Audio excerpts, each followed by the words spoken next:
Normal package around 3 to 4 lakh rupees पर। Street light के नीचे बैठ के पढ़ाई करी थी। I had 26 position in all over Rajasthan. Let's say आपको वर्किंग स्टूडेंट जॉब नहीं मिल रही है, rather than attempting some other odd jobs, वो ऑलमोस्ट जीरो हो जाए। खुद का घर के सपना होता है वो हमारी फैमिली का, क्योंकि एक्सपैट्स ज़्यादा आ गए हैं तो वो कंपटीशन बढ़ चुका है। कोई भी ऐसा महीना नहीं था जिसमें मैंने पढ़ाई के साथ में कोई ना कोई जॉब ना किया हो। 10 साल पहले राजस्थान के एक छोटे से शहर से जर्मनी आया, 45,000 इंडियन रुपीस और यूरो में बताऊं तो 600 यूरो में अपनी मास्टर्स करी, मल्टीपल पार्ट टाइम जॉब्स करे, फिर SAP में जॉब किया, गूगल म्यूनी के ऑन साइट इंटरव्यू के फाइनल राउंड तक गए, फिर माइक्रोसॉफ्ट स्विट्ज़रलैंड से जॉब ऑफर आया और इवेंचुअली अमेज़ॉन लक्समबर्ग का जॉब ऑफर लेके वहाँ जॉब किया। लेकिन आज का सवाल ये है कि आज 2025 में अगर वो इंडिया में होता तो क्या वो दोबारा जर्मनी आता? जानते हैं ये सचिन से। So now we have Sachin with us. Sachin, सबसे पहले तो अपने बैकग्राउंड के बारे में बताओ। तो शिल्पा, मैं राजस्थान के एक बहुत छोटे से डिस्ट्रिक्ट है जिसका नाम है झुंझुनू, वहाँ से आता हूँ और बहुत ही मिडिल क्लास बैकग्राउंड रहा है मेरा। एक टिपिकल 2 BHK क्वार्टर्स में पूरा पूरा बचपन निकला है। घर अपना जो एक खुद का घर के सपना होता है वो हमारी फैमिली का बहुत लेट हमने जाके पूरा किया। और स्कूल्स ऑफ कोर्स बहुत नॉर्मल सी स्कूल थी, कोई ऐसा कोई बहुत ज़्यादा एक्स्ट्रा करिकुलर एक्टिविटीज़ वगैरह भी नहीं थी, बस पढ़ाई पढ़ाई पढ़ाई, वैसा ही स्कूलिंग का सिस्टम रहा है। अच्छा, तो पढ़ाई पढ़ाई पढ़ाई का अगर सिस्टम था तो आप कैसे थे पढ़ाई में? आपको इंटरेस्ट था स्टडीज़ में? मतलब मैं एक्स्ट्रा करिकुलर एक्टिविटीज़ में जाना तो चाहता था, लेकिन मेरी स्कूल में वो अपॉर्चुनिटीज़ मुझे कभी ऐसा मिली नहीं अंटिल 10th 11th क्लास। उसके बाद में तो ऑफकोर्स स्कूल ले दे के फिनिश ही हो गई। तो पढ़ाई का ही था और पढ़ाई भी काफ़ी अच्छे से करी। In 10th board I had 26 position in all over Rajasthan. So या पूरा जो बचपन है मुझे लगता है ले दे के पढ़ाई में ही निकाला है। बाकी जो छुट्टियां हैं उसमें तो खेले कूदे हैं ऑफकोर्स नेचुरली। तो ऐसे कभी स्ट्रीट लाइट के नीचे बैठ के पढ़ाई करी थी? स्ट्रीट लाइट में तो नहीं करी, लेकिन लालटेन में जरूर करी है। रियली? हाँ, जब लाइट जाती थी ऑफकोर्स। आज से आप 10-15 साल पुरानी बात करोगे, 15 से भी ज़्यादा आई मीन, तो लाइट कट बहुत होती थी। स्पेसिफिकली राजस्थान में तो होती थी, बाकी सब स्टेट्स का तो नहीं पता मुझे। बिहार यूपी में मेरे दोस्त रहे, वहाँ पे भी होती थी। तो of course multiple times, not even single. जो बैटरी वाली लाइट आती है वो, फिर जो एक प्रॉपर वो जो गैस लालटेन्स आते हैं वो चलाए हैं, नॉट कैरोसिन वाले बट गैस वाले लालटेन्स है, वो चला के एग्जाम्स में बहुत पढ़ाई करी है, ऐसी बात नहीं है। ओके, तो स्कूलिंग के बाद में फिर आगे की क्या जर्नी थी? तो जैसे 11th 12th फिनिश किया, उसके बाद में मैं कोटा गया IIT की प्रिपरेशन करने के लिए। IIT में तो नहीं हुआ बट यस काफ़ी अच्छे से प्रिपेयर किया उसके लिए भी। तो उसी प्रिपरेशन के बेसिस पे मुझे साउथ इंडिया में एक अच्छी कॉलेज में एडमिशन मिला। वहाँ पे मैंने मेरी इंजीनियरिंग करी, computer science specialization in IT। फिर उसके बाद of course as usual engineering के बाद आप अपना कॉर्पोरेट जॉब पकड़ते हो। तो मैंने भी बेंगलोर में एक IT कंपनी में एक्सेंचर में जॉब स्टार्ट करी with a very normal package around 3 to 4 lakh rupees per year का पैकेज था। तो उस टाइम पे ऐसे नहीं लगता था कि क्या फ्यूचर है और आगे क्या करूँ? फिर कैसे डिसाइड किया कि ये मास्टर्स करने का सोचा? लाइक हाँ, आई मीन सी, अगर मैं उस टाइम में जाने की बात करूँ और सोचूं कि वो क्या मेंटल स्टेट थी, तो ऑफकोर्स वो पैकेज बहुत लो था। तो मैंने स्विच करने की कोशिश करी पहले तो of course I had one offer from HP जो कि काफ़ी अच्छे पैकेज पे था। और फिर मेरे को इंटरनल प्रमोशन भी काफ़ी अच्छे मिल गए, तो सैलरी ठीक डिसेंट लेवल पे ग्रो कर गई थी। But yet it was not that sufficient कि आप एक अपना घर बनाओ, एक अच्छी गाड़ी लो एंड ऑल। तो उसके लिए तो वही लोन एंड ऑल के प्रोसेस में जाना पड़ेगा, बहुत लंबा टाइम भी लगता। तो मुझे लगा एक बड़ा जंप लेने के लिए या तो मैं बाहर काम करने जाऊँ सीधा। सो उस सेंस में मुझे 1-2 साल और लगते हैं। तो that was my thought process कि ऑन साइट मिलने में मुझे 1-2 साल का टाइम और लगेगा as per my current role and experience. तो मुझे लगा इसी टाइम में मैं क्यों ना यूटिलाइज करूं और मास्टर्स के लिए सॉर्ट ऑफ चला जाऊं। तो फिर मैंने सोचा कि हाँ ठीक है बाहर जाते हैं एंड ऑल। तो फिर उसका ब्रेनस्टॉर्मिंग स्टार्ट करी। फिर कैसे जर्मनी चूज़ किया? आई मीन उस टाइम पे मैं बात कर रहा हूँ 2015 ईयर की। तो उस टाइम पे एज सच जर्मनी का कोई बहुत ज़्यादा इन जनरल कॉमन जो इंजीनियरिंग के लड़के उनमें उतना नाम नहीं था। US का ही था, लंदन या फिर US। हाँ, US UK और कुछ लोग ऑस्ट्रेलिया का भी, ऑफकोर्स ऑस्ट्रेलिया का भी नाम था। बट ये 3 कंट्रीज का ही नाम आता है, इसमें सबसे ज़्यादा कॉमन US का आता था।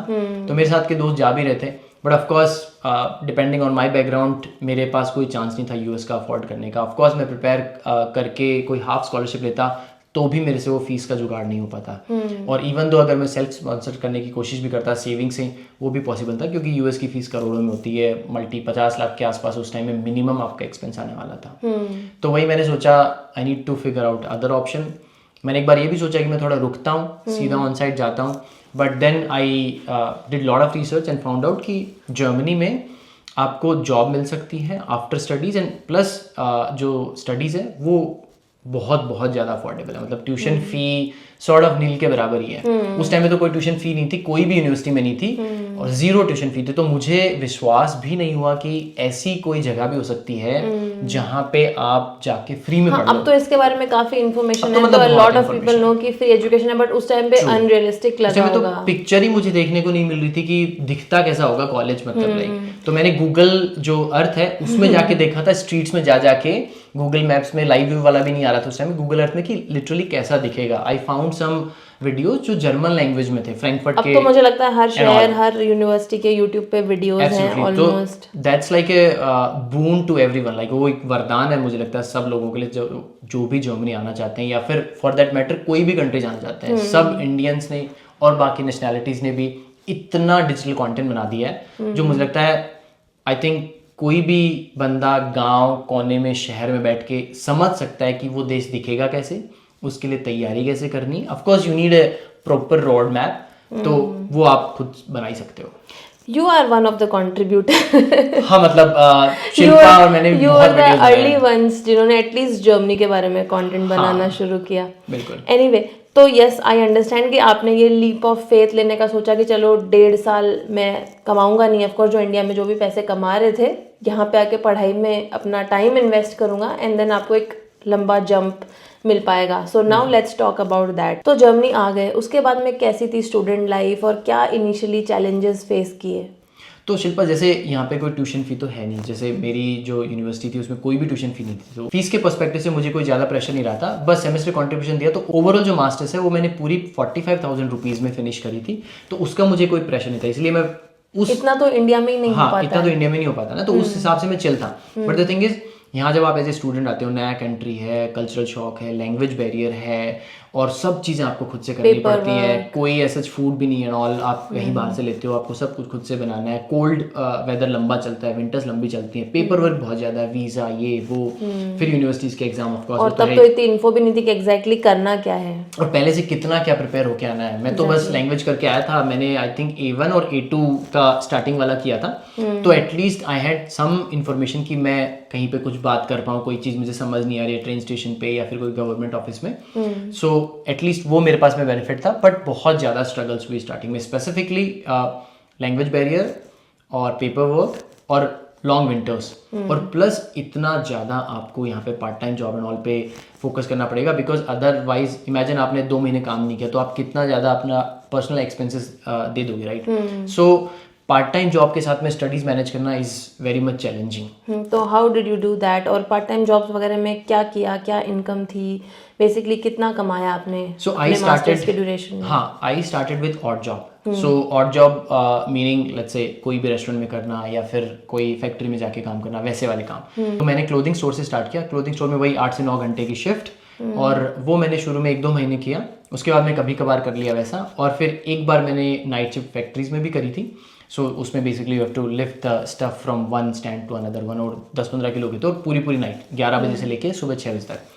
बट यस, उसके बाद में I moved on and then basically started working into corporate sector. तो कॉर्पोरेट में मुझे इंटर्नशिप मिल गई, IBM में इंटर्नशिप मिली, वहाँ पे मैंने 2-2.5 महीने की इंटर्नशिप करी, और उसके बाद में वर्किंग स्टूडेंट कंटिन्यू किया। तो कोई भी ऐसा महीना नहीं था जिसमें मैंने पढ़ाई के साथ में कोई ना कोई जॉब ना किया हो।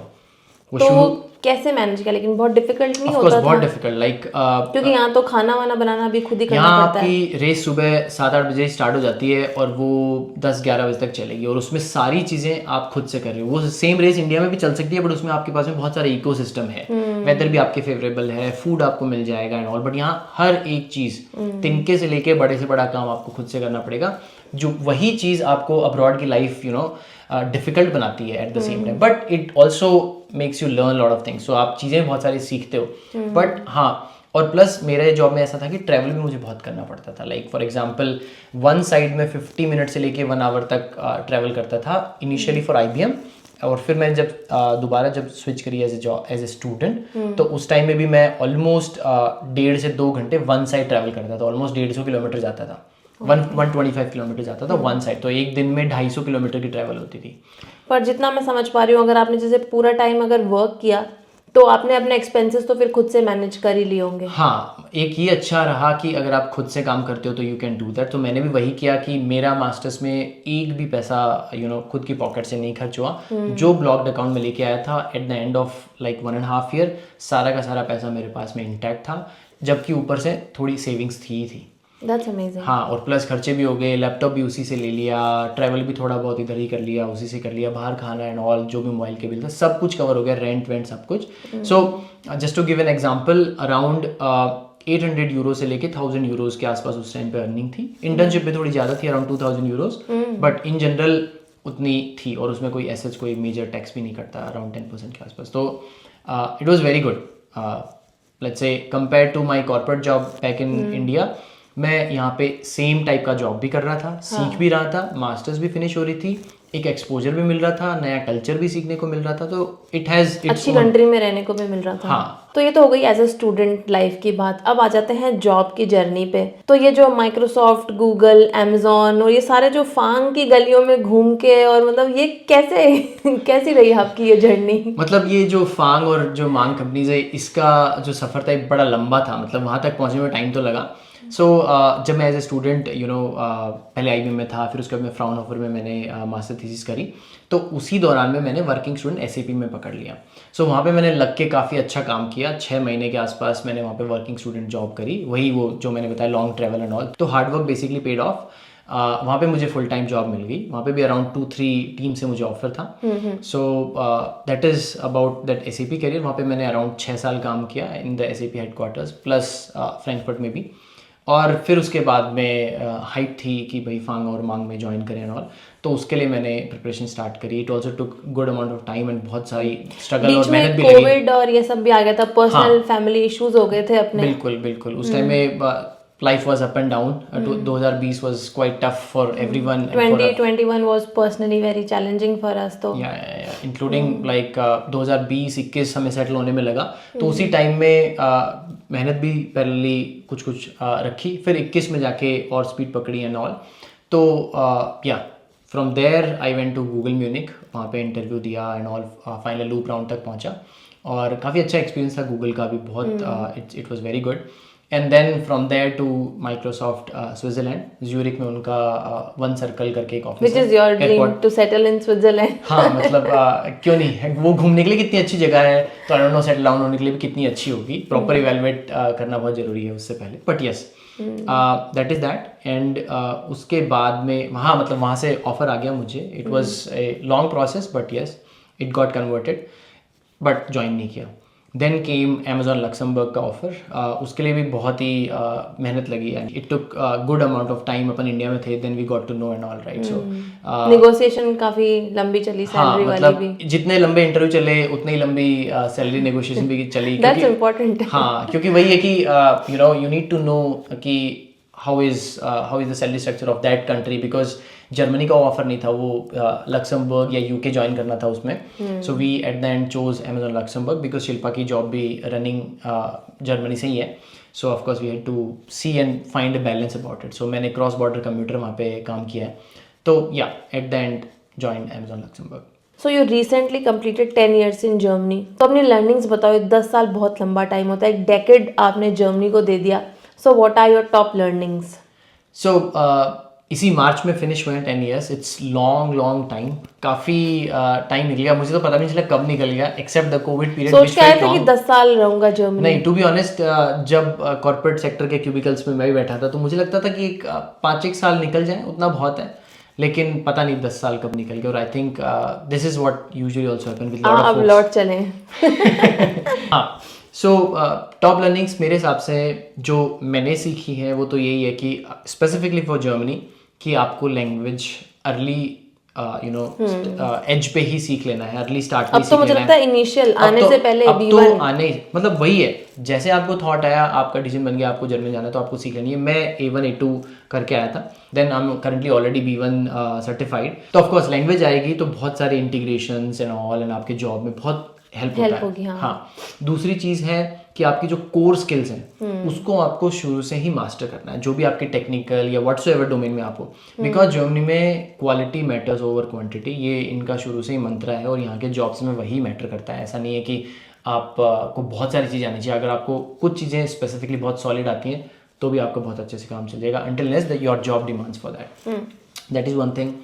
फिर आता है कि आपका जो डॉक्यूमेंट प्रिपरेशन है, जब आपके आप जॉब हंट करते हो, चाहे फ्रेशर होके चाहे एक्सपीरियंस ही, तो आपका जो CV है it should be very much up to the market standards. It should have the details जो आपका रिक्रूटर ढूंढ रहा है, जो हायरिंग मैनेजर ढूंढ रहा है, because these days normal CV select होना बहुत दूर दूर की बात है। ऐसा नहीं कि आपको ये स्किल आती है भैया ठीक है इसको ले लो, वो वाला ज़माना आज से 10-15-20 साल पहले होगा। पिछले 3-4-5 सालों में जब से ATS है, जब से hiring managers are very much active and वो खुद पढ़ रहे हैं CVs को कि एग्जैक्टली बंदे ने वो काम किया है नहीं किया है and all, and you need to show the impact. Your CV making skills are really good. I think your CV gets selected everywhere and to everyone you have suggested. मतलब 3 इन कंपनियों में सेलेक्ट हुआ तो आई थिंक कुछ तो मैंने ठीक किया ही होगा वहाँ पे। और जिन जिन लोगों को आपने CV बनवाया भी उनके भी काफी सिलेक्ट हो जाते हैं। मैंने काफी सारे लोगों को मेंटर ऑलरेडी किया है, उनमें से बहुत सारे लोग माइक्रोसॉफ्ट और अमेजोन में सेलेक्ट भी हो चुके हैं and in various companies, so that is one thing. फिर आपकी बात आती है कि we can make a detailed video on this की how to make your CV. Absolutely, yeah, and you can also reach out to us if you need any help in any of the documentation for Germany, be it CV, SOP or even end-to-end thing. But yeah, so learnings में यही more or less main things थी। and एक और चीज़ है कि आप जैसे Germany is the DIY thing, but you don't have to DIY in each and everything. So for example, if you feel stuck, let's say आपके कोर्स में आपसे कुछ नहीं हो रहा या फिर जॉब में आपसे कुछ नहीं हो रहा, you can always look for help. Ask for the help either to your seniors, colleagues or find a mentor, right? So मेरे साथ मेरे जॉब में ऐसा हुआ था इनिशियली, जब मैं एकदम प्रोबेशन वगैरह में थी तो मैं इस माइंडसेट से थी कि I have to prove myself, I have to do everything, तो मैं ज़्यादा वो हेल्प इधर उधर लेती नहीं थी। तो one day my manager called me और वो बोला कि Shilpa I see that you are not asking for help enough. I was shocked कि अच्छा मैं आ सकती हूँ, हेल्प भी मांग सकते हो। हाँ, मतलब अपने को ओवरवेलमिंग लग सकता है ऐसा कि मतलब हेल्प मांगने से हम कमजोर तो नहीं दिखेंगे। एग्जैक्टली। सो वैसा नहीं है। Amazon में भी मेंटरशिप पूरा का पूरा प्रोग्राम है। Even in SAP there was a program, so you can have some senior person guiding you और let's say discussing with you on 1-to-1 basis, on a monthly basis, or whatever 30-minute call will also do that justice, right? So because they have been through that path, they have the Uber umbrella view, they know what's happening in the market, what sort of tools can equip you for that. So उस चीज़ से बहुत help मिलेगी आपको, तो do that and of course Germany is a wonderful country. So guys, आप भी अगर Germany आना चाहते हो एज अ स्टूडेंट या फिर एज अ वर्किंग प्रोफेशनल और आपको चाहिए कि आपको कोई एक प्रोफेशनल हेल्प मिल जाए, प्रॉपर एक रोड मैप बन जाए कि कैसे प्रोसीड करना है from somebody who has been through this journey like us, तो आप हमसे कनेक्ट कर सकते हो। After making so many YouTube videos for several years, I think more than 5 years now, सब हमें बोलते थे कि आप मोर देन मेकिंग वीडियोस कुछ कीजिए। So finally we have started कि अब हम हमारा पर्सनल मेंटरशिप एंड 1-to-1 जो कंसल्टेशन है वो करें आप लोगों के लिए। सो अगर आप हमसे कनेक्ट करना चाहते हो तो उसका लिंक आपको मिल जाएगा डिस्क्रिप्शन और पिन कमेंट में, you can check that out. तो सचिन, हम लोगों ने तो ऑलरेडी जर्मनी में काफ़ी चेंजेस देखे हैं, आपको भी 10 साल हो गए, मुझे भी 7 साल हो गए। We have literally seen Germany changing in front of our eyes. लेकिन आपको क्या लग रहा है कि क्या मेजर चेंजेस आए हैं जर्मनी में जो फॉर गुड हैं अब आगे आने वाले लोगों के लिए? सो आई मीन ब्यूरोक्रेसी के लिए जर्मनी काफ़ी ज़्यादा फेमस है, वो पहले भी थी आज भी है, बट मुझे लगता है थोड़ी कम हुई है पहले से। बहुत सारी चीज़ों के लिए पहले आपको पर्सनली विजिट ही करना पड़ता था गवर्नमेंट ऑफिस एंड ऑल, अब काफ़ी सारी चीज़ों के ऑनलाइन अपॉइंटमेंट मिल जाते हैं। ऑफकोर्स अपॉइंटमेंट मिलने में देर हो रही है, that's a different part, but काफ़ी ज़्यादा चीज़ें डिजिटल हो गई हैं in terms of every sector, not only like government office में अपॉइंटमेंट मिलना, बट और भी बहुत सारी चीज़ें, online services and all, and things are getting to your doorstep. And then second thing is जो लैंग्वेज का बैरियर पहले जितना लगता था आई थिंक अब उतना नहीं लगता इन terms of let's say minute things. पहले तो हर एक चीज़ पे ही जर्मन चाहिए होती है, बट आई थिंक अब you can survive with your A2-ish German level for the initial, let's say, months or year, and then of course you need B1 B2 for sure for your job, proper social integration.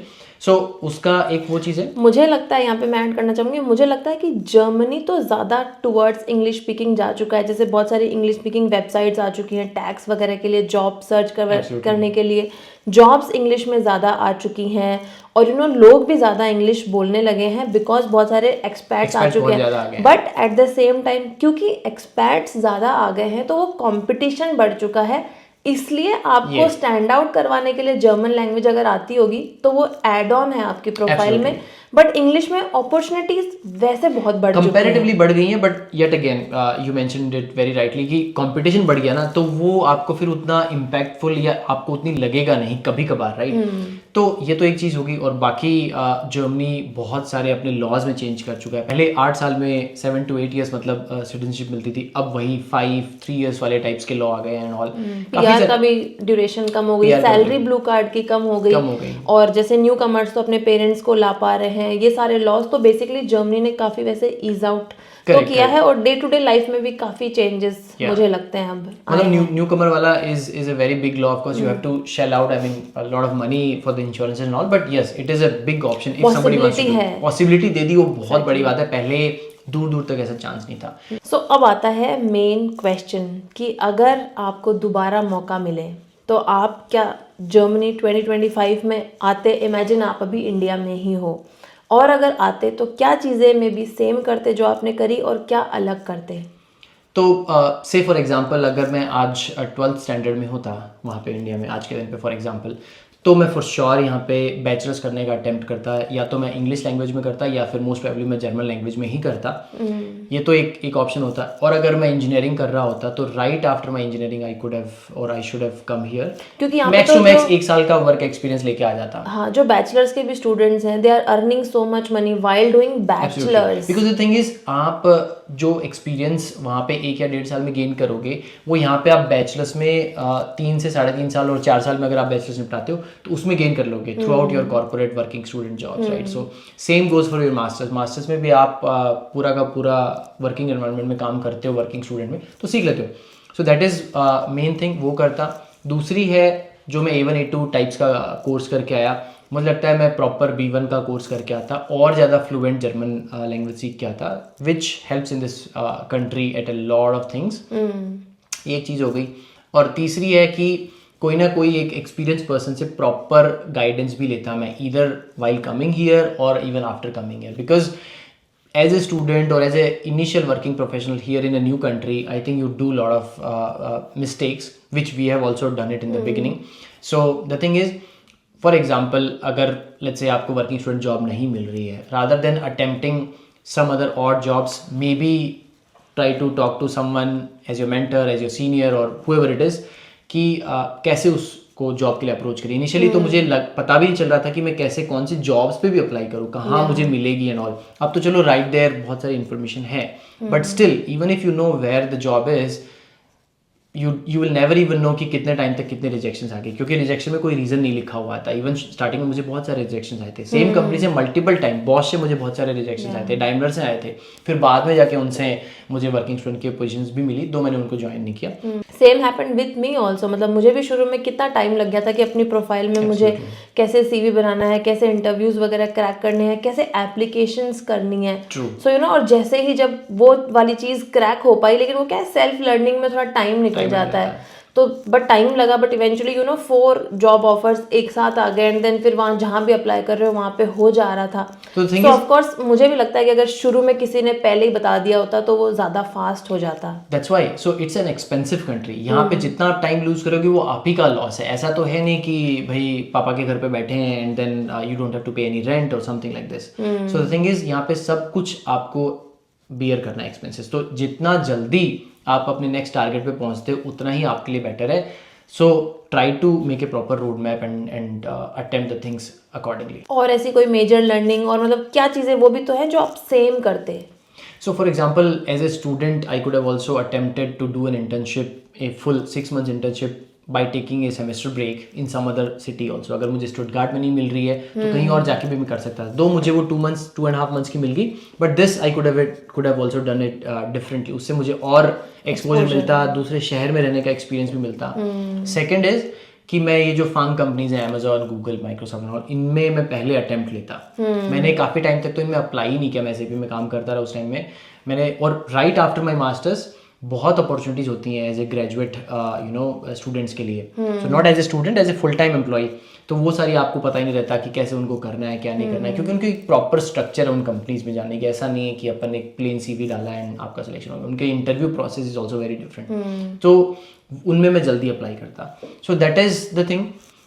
ये सब mistakes कर करके ही हम लोग भी सीखे हैं. सो अगर किसी को प्रॉपर रोड मैप से जाना है और वो सेम मिस्टेक्स रिपीट नहीं करनी है, so you need to find a proper mentor. Basically आज हम लोग वही कर रहे हैं लास्ट 5 years से, वीडियोस के थ्रू और वाया कंसल्टिंग ऑल्सो, कि दूसरे या आप वो मिस्टेक्स दोबारा ना करो जो हमने रिपीट करी हैं, या फिर और बहुत सारे स्टूडेंट्स वो मिस्टेक्स कर रहे हैं. तो we are helping all those professionals और students basically not to repeat those mistakes. And there's no harm in learning from others' mistakes. Absolutely. And taking the advantage of others' experience. Absolutely. मतलब offices में भी अपन यही करते हैं. जब studies करते हैं तो भी यही करते हैं. 4 बंदे या बंदियां मिलके ही तो पढ़ाई करते हैं. मैक्सिमम यूनिवर्सिटीज में आप जाके देख लो. कॉर्पोरेट में भी आप सिंगल हैंडली सब कुछ नहीं कर सकती. You have to sit with your colleagues and do the job, even learn from them. तो सचिन, अब मैं एक बहुत ही क्रूशियल क्वेश्चन पूछने वाली हूँ कि जर्मनी में जो रिसेशन और ले ऑफ्स है उनकी क्या रियलिटी है, क्या इम्पैक्ट है? सो करंटली जो रिसेशन का इम्पैक्ट है वो US से लेके यूरोप और मल्टीपल अदर कंट्रीज तक तो है ही, और जर्मनी भी उससे कोई वो दूर नहीं है. सो जर्मनी में भी इम्पैक्ट हुआ है, बट ऐसा नहीं है कि सारी जॉब्स ही चली गई हैं, या ऐसा नहीं कि एवरी सेकंड और थर्ड पर्सन की जॉब जा चुकी है. मेरे जो फ्रेंड सर्कल है उसमें किसी भी एक भी पर्सन की अभी तक जॉब नहीं गई है. So with that you can already have some sort of confidence कि job market is still there, you just need their right skills. And we also know some students जिनकी मास्टर्स या फिर बैचलर्स खत्म होने से पहले they have a full time job. So like दोनों ही सिनेरियोज हैं. So do you still recommend then कि जो स्टूडेंट्स अगर आना चाहते हैं या फिर जो वर्किंग प्रोफेशनल्स हैं वो आना चाहते हैं अभी जर्मनी, इंडिया से, तो will you recommend them? Absolutely. So students के लिए तो शिल्पा ये बहुत बेस्ट टाइम है अभी. एज यू ऑलरेडी नो कि स्टडी टाइम में टाइम लगता है, आप अपनी कोर स्किल्स पे भी काम करते हो, तो आपके वो एक गुड इनफ ब्रीदर भी मिल जाएगा. जो और इम्पैक्ट हो रहा है उसका आपकी स्टडीज़ पे कोई इम्पैक्ट नहीं होने वाला. आप अपनी यूनिवर्सिटी में स्टडीज़ करो, लैंग्वेज सीखो, कोर स्किल्स पे काम करो. सो स्टूडेंट्स के लिए it's a very very good time.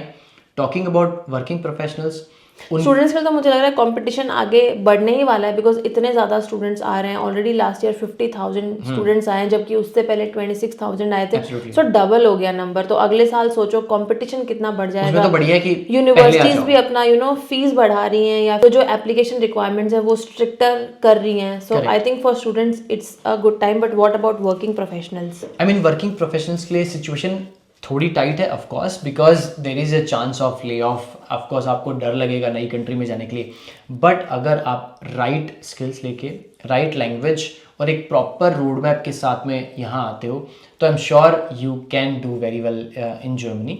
Specifically your language and your core niche skills. And also like how to make your CV, cover letter, interviews यहाँ पे कैसे देने हैं, कैसे रिक्रूटर्स को रीच आउट करना है, ये सारा आपको पता होना चाहिए. ऐसा नहीं कि आ गए पहले और फिर सोच रहे हो कि फिगर आउट कर लेंगे. यही तो आपको जो पहले से तैयारी करनी है वो आप पहले अपने कंट्री में करो, ना कि यहाँ आके. क्योंकि यहाँ आके again I told you the same thing, वही एक्सपेंसिव कंट्री है, आपको लगेगा मैंने गलत डिसीजन ले लिया. वेरएज आप इंडिया में टाइम लो, इंडिया में चीज़ें सीखो, इंडिया में पूरा जर्मनी के बारे में समझो, सारे डॉक्यूमेंट्स क्या चाहिए होंगे वो एक एक इस तरीके से तैयार कर लो कि आप जर्मनी में हो ऑलरेडी. आपकी लैंग्वेज ऐसी रेडी हो जानी चाहिए कि आप आज किसी से बात कर सकते हो, इंटरव्यू दे सकते हो. तो ये सारी चीज़ें तैयार करो along with your all the documents, and then I am sure आपको जॉब क्या आराम से मिल जाएगी. ऐसा कुछ वो दिक्कत वाली बात नहीं है. And we are also trying our best to help students and working professionals to move to Germany, and then in whatever assistance they require. So again, you can check our services. True. Link in description and pinned comment. This is what we do. Like in our mentorship and in our end-to-end consultation, we make you ready for the German job market or for German studies. And we make sure कि आपको and to and सारी चीज़ें पता हो, आपके पास में and to and जो भी डॉक्यूमेंट्स है वो as per German market standard हो, एज़ पर जर्मन यूनिवर्सिटीज़ के स्टैंडर्ड पे हो, ताकि आपका रिजेक्शन का रेट, चाहे वो यूनिवर्सिटी का हो चाहे वो जॉब का हो, वो ऑलमोस्ट ज़ीरो हो जाए। तो यस, हमारा जो एक्सपीरियंस है उसका फ़ायदा उठाओ आप लोग। Absolutely, you can reach out to us. Thank you so much for sharing all of this. I hope you found this helpful. Thank you for watching. Thank you so much everyone for watching this video.